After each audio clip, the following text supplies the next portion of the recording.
What's up, guys? In this video, I am going to give you 7 tips on traveling to Nashville.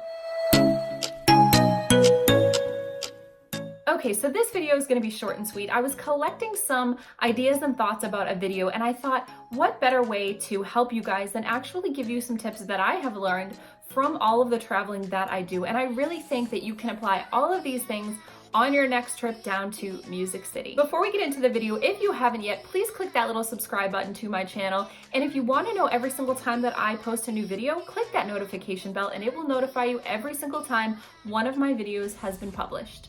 Without further ado, let's get into the video. Okay, so one of the things that I am so excited to tell you, and I don't think you probably know this yet. If you do, then you're really smart and you probably book flights all the time. But it's something that I have learned from booking flights constantly to go back and forth into Nashville.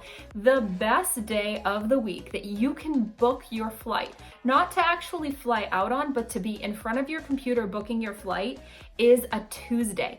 Always go online and try to book your flights on a Tuesday because airlines lower their prices after the flights that have not been booked on a Monday. They will go online and start to lower them on a Tuesday, keep them a little bit low on a Wednesday, and then start bringing them back up for all those people who get paid towards the end of the week and are booking their flights then. So the flights that don't get sold and haven't gotten sold over the weekend, they will go down and drop in price a little bit on Tuesday. So that will be your best bet for the best deal that you can get on booking your next flight anywhere, but especially when you're coming to Nashville. Okay, tip number 2. If you're trying to decide what airline to book, if you haven't flown a lot, my advice, and this video is not sponsored by this airline, 100%, I promise you it's not sponsored by this airline, but in my opinion, the best airline to fly on is Southwest, and here's why. Southwest flies into Nashville from almost every major city in the United States. Their deals and their offers beat every other airline. I have flown every other airline, and I will never love an airline as much as I love Southwest. Anyway, the best thing about Southwest Airlines, I think, is that you can check 2 bags for free. I mean, if you're coming to Nashville, chances are you're probably performing or have some meetings and things like that. You want to throw a couple extra outfits into your bag.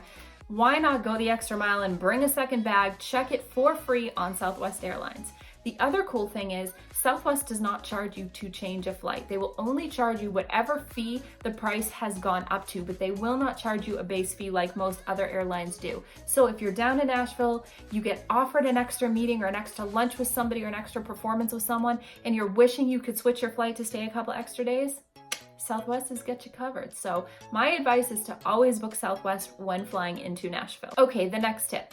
I know hotels can be expensive, and what I tend to do when I'm traveling for work or whatever is to book an Airbnb. Some of you may wonder about booking that, is it safe and all of that, but if you read the reviews of the host of the home and all of the different things that go along with that, they have been approved and looked into by Airbnb, and you are going to be just as safe staying at an Airbnb as you would a hotel. Now, I have a special offer for all of my viewers. It is a discount code for Airbnb if you want to stay there on your next trip to Nashville. So definitely check out that code below. I'll leave it in the description of this video.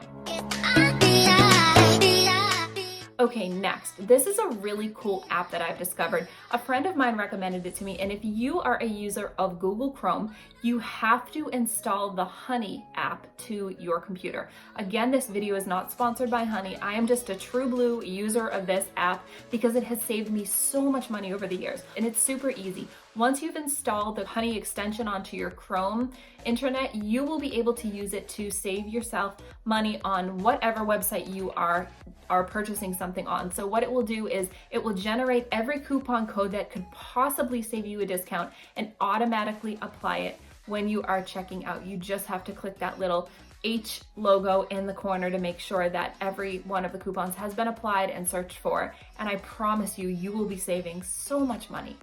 So much, not even on hotels and flights, just everything. I save it on makeup, I save it on clothes, anything I purchase online, I always use the Honey app. It's the best. I wish I found it sooner. So get to using Honey because I think you'll love it.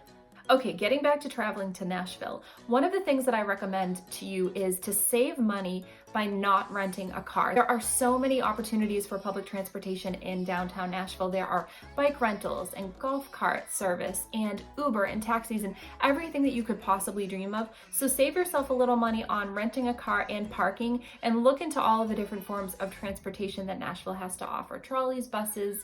The bikes are really cool because you can actually just rent them and drive them from one place to another. It's pretty awesome. So look into that before you spend all that money on booking yourself a rental car. Okay, the next piece of advice I have is if you are coming down to Nashville and you're booking a trip, make sure to book your trip, especially if you are working in the music business, on weekdays. Don't forget, this is the music business and people do rest on the weekends around here. So a lot of record labels and publishing houses and things like that are going to be closed on the weekends. And unless you have a specific meeting and things like that, you want to just be able to be here on a weekday when networking opportunities are possible and when people are actually working. So I always advise to definitely be here 1 or 2 weekdays, especially if you want to take meetings and coffee dates and things like that with some of the people who are working in the industry.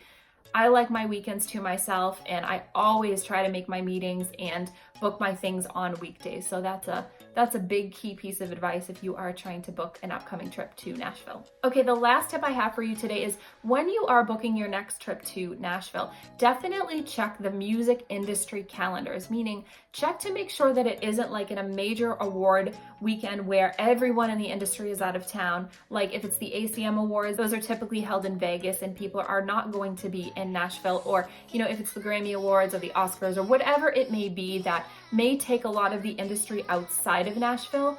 Or if it's a big industry week in Nashville and you're not involved, such as CRS Country Radio Seminar or CMA Fest, things like that, it's going to be much more difficult for you to lock down any meetings and things like that if there is a huge event or festival going on in the country music world. So definitely try to work your trip around those major events. With all of that being said, if you guys have any tips that you have learned from traveling to Nashville, please leave them in the comment section below because I love to learn new things about traveling. I do it all the time and I'm always open to learning different things that will help me do that. If you like this video, give it a thumbs up and I will see you in the next one.